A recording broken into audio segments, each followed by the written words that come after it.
Hi, my name is Gunn-Marie Asteig. I will take you through Habakkuk. First, I want us to have a look at the background of the book. Habakkuk is in some ways a bit different than many other prophets. Although it does talk about wrath and judgment, this prophet is focusing more on the dialogue and questions Habakkuk have to God. God, are you going to do anything about the wickedness? And then when God says yes, he questions his answer. Habakkuk is in a way wrestling with God to better understand God's answers. He's wrestling with questions many of us ask today, like, why is there so much evil? And why is God not doing anything? The book of Habakkuk has encouraged me to dare to ask God questions and to keep on asking him when I don't understand things. I think this helps to get to know God and his character better. Not very much is known about the man Habakkuk. His name possibly means embracer. Here in this book is the only place in the Bible that he's mentioned, but Jewish tradition believes him to be the Shunammite woman's son that was waken up from death by the prophet Elijah in 2 Kings 4:16. Habakkuk is also mentioned in the story about Balaam the dragon in addition of the book of Daniel in the apocryphal writings. To understand this book better, we need to understand as much as possible about the setting for when the book was written. First, we look in the book itself.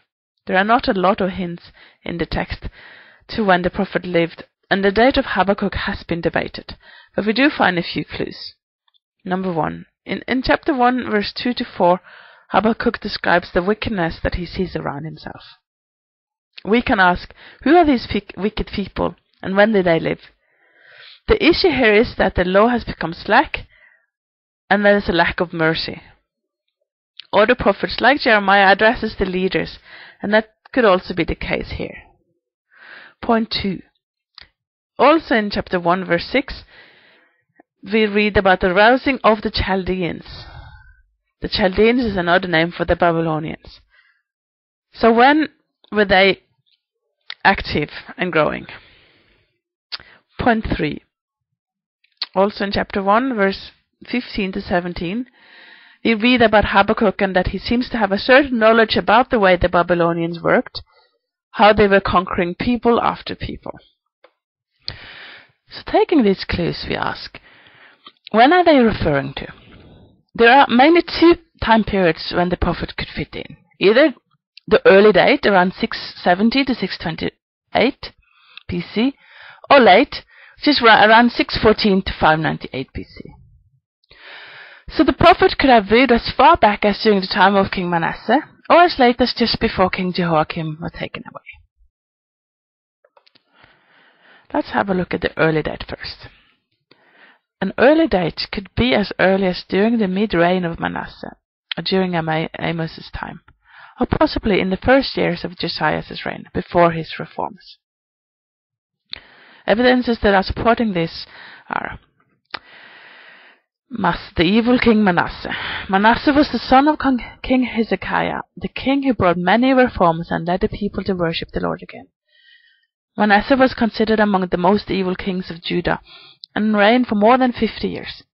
Manasseh reversed all the work of his father and started idol worship again. Manasseh is also mentioned in the Assyrian Chronicles as one of the vassal kings that contributed with gifts towards Esarhaddon's palace in Nineveh.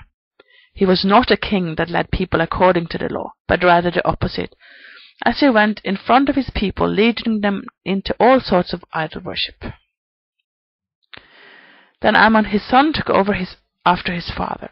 He continued in the same evil ways.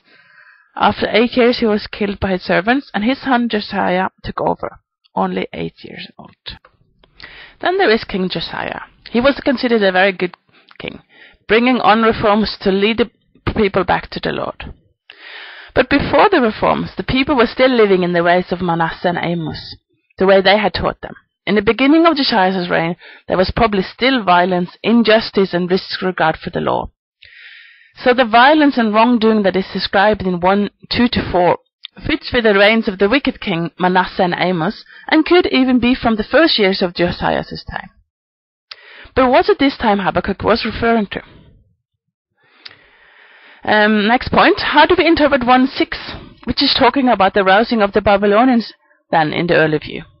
This verse would then be predicting the coming of the Babylonians, since they only started conquering around 626 BC. Okay, let's then have a look at the evidences that speaks against an early date. In 1:6-11, Habakkuk seems to be describing Babylon's war campaigning. But Babylon didn't start the campaigning until 626 BC, and didn't really become strong until the sacking of Ashur in 614 BC. And then also in 1:14 we can read, "You have made people like the fish of the sea, like crawling things that have no ruler." And this makes it sound like it is already a time of chaos, and this did not occur before later. So these passages seems to cast doubt on the possibility for an early date. However, it is possible that Habakkuk is predicting something that hasn't happened yet.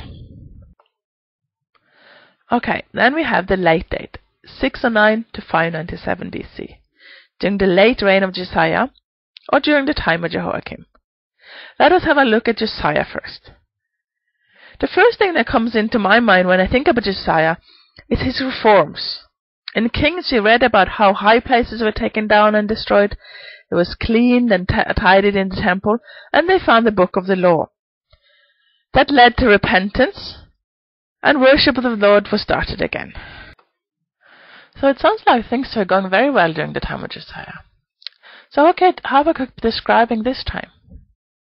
Jeremiah had his ministry around this same time, and he speaks about Judah. He speaks about an unfaithful sister in chapter 3, Israel and Judah. And Judah was doing the same kinds of sins that her sister Israel had done. We also read other places in Jeremiah about Judah. In chapter 5, they swore falsely, and in chapter 25, that the word of the Lord had come to Jeremiah to them, but they had not listened. Judah had been warned, but had not listened. Then we have King Jehoiakim. He is described as an evil king in the book of Kings. An example from Jeremiah chapter 26 shows his evilness. Here we read that Jehoiakim killed prophets. He killed a prophet called Uriah and wanted to kill Jeremiah, but did not succeed.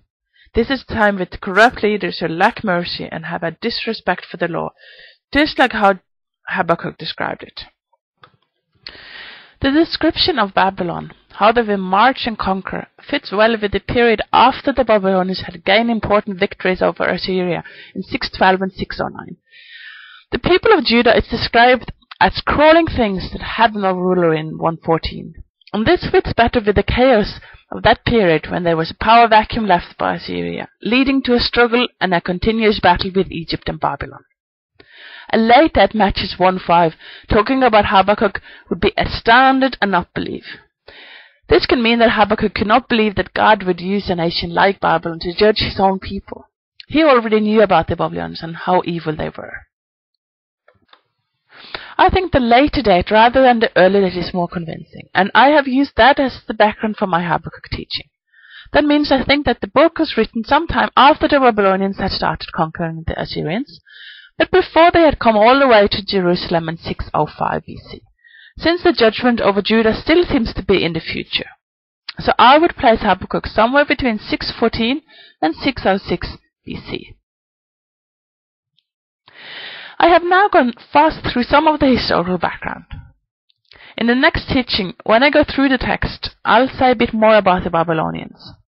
But I will encourage you to have a look at the documents that are uploaded here under Habakkuk as well. They will give you more info on the background.